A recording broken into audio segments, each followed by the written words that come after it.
But he was on 60 Minutes, and the question was asked, it's like, hey, you have all this AI and all these robotics gonna basically make these jobs, make the human element obsolete.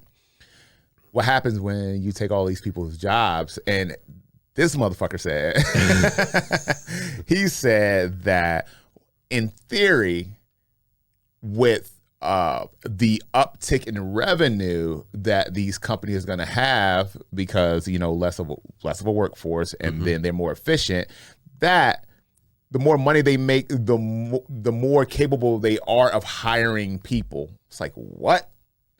Like, yeah. Who are you fooling, dude? Yeah.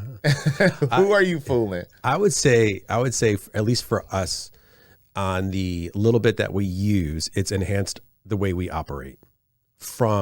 And now we teach ballroom dancing. We're an Arthur Murray dance studio, but it allows me to go into, so for instance, we'll use ChatGPT to literally bounce ideas off, and like, how can I optimize my business? How can I provide a better service for my students on the digital world? So based on our website or all that kind of stuff. So I know that's not nearly as powerful as it could, or what people could use it for, but it's helped our business. Yeah. But it's not changing the workforce. Yeah.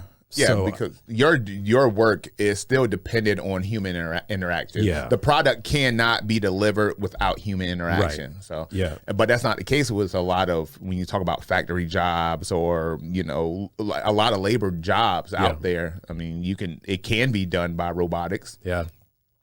But Elon, going back to Elon, he's like got his what's the name of his android, his robot that he has? It's got a name. He's got a name.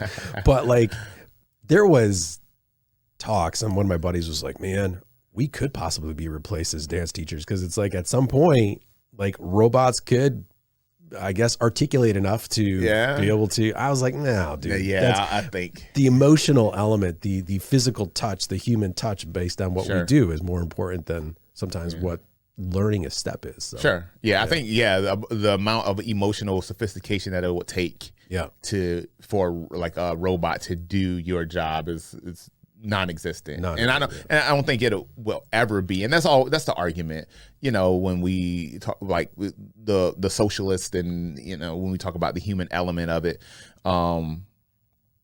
there is, you know, the argument is always going to be there that there's always something that we can do that robots can't do. Yeah.